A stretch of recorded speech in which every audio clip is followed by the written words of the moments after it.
Social safety net to widen. Number of beneficiaries to rise by 16 lakh. Around 16 lakh more elderly citizens, widows, and people with disabilities are likely to get government benefits from next fiscal year.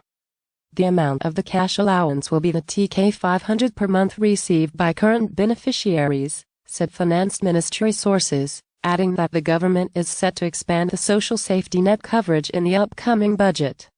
For all latest news, follow the Daily Star's Google News channel. Over 8 lakh of the fresh beneficiaries are elderly people, 4 lakh are widowed, deserted and destitute women, and 3 lakh are insolvent disabled people, they said. The addition of the 16 lakh people brings the total number of beneficiaries under the 3 allowance programs to 1.16 crore, 57 lakh elderly people, 24.5 lakh widowed and destitute women, and 21 lakh insolvent disabled people. The government will also increase allowances for freedom fighters to TK 20,000 in the next fiscal year from the current TK 12,000. Some 1.92 lakh freedom fighters will get the benefits, the Finance Ministry sources said. For the cash allowances to these vulnerable groups under its 9 core safety net schemes, the government may propose an increase of TK 400 crore in the allocation for the allowance programs in the budget to be placed on June 3, the Finance Ministry official said. In the outgoing budget, the allocation was TK 10,212 crore. According to Finance Ministry officials, all the elderly people, widowed and destitute women, and people with disabilities of 150 poverty-prone upazilas are to be brought under the allowance schemes in the next fiscal year. The allowance programs currently cover 112 such upazilas. Our target next year is 100% coverage of such beneficiaries of 150 upazilas.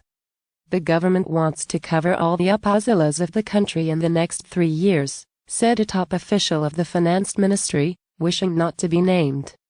The government introduced the old age allowance in 1997-98 fiscal year to ensure social security of the elderly.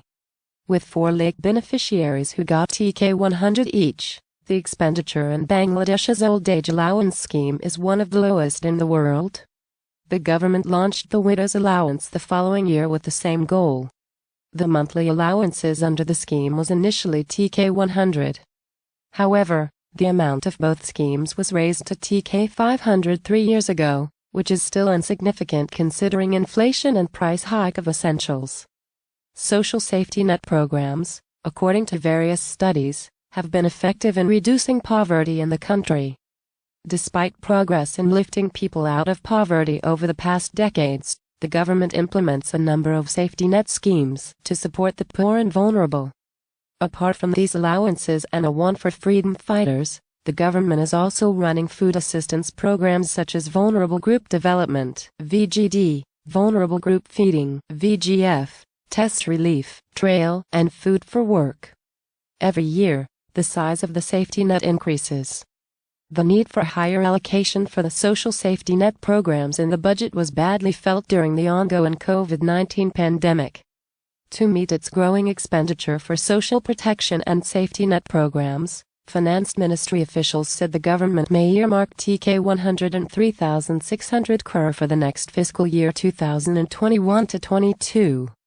In that case, it would be an 8.4% rise from the revised allocation of TK 95,574 crore in the current fiscal year. The allocation for the safety net programs is about 2.97% of the country's gross domestic product (GDP), they said. However, a large share, or TK 23,000 crore, of the social protection allocation was set aside for the payment of pensions for retired government employees and their families and to pay interests against savings certificates. The budget for the core safety net programs, like food assistance programs, including VGD, VGF, and Trail, could go up to TK 19,000 crore in the new fiscal year, up from TK 17,981 crore of the outgoing year, the official said. The next fiscal's allocation for stipends may stand at TK 5,000 crore, up by TK 10 crore from the current fiscal.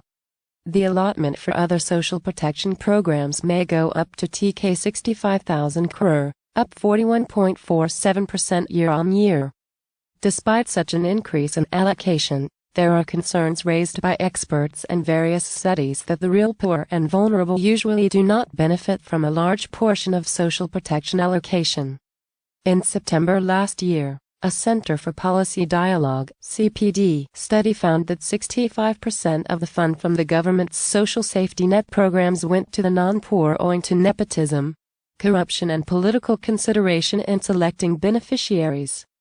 Titled Efficiency of Delivering Social Protection Programs in the Northwest Region, the study conducted by the CPD said the safety net programs can cover only a fraction of the total poor population, as just 32.5% poor households received some forms of assistance. Citing statements of a number of chairmen and members of the local government bodies and government officials, the study said most of the targeting errors in case of maternity allowance and old age allowance occur in the form of cards being given away on political consideration. Similarly, a government-commissioned research found that a bulk of the safety net benefits ended up in the non-deserving non-poor groups. Released in June last year, the research report by Bangladesh Institute of Development Studies (BIDS) said the share of comfortable non-poor beneficiaries is about 30% when it comes to allowance programs, 32% in food-supported programs, 44% in maternity allowance in rural areas. Even when it comes to social protection, the extreme poor group constitutes a minority, said the report.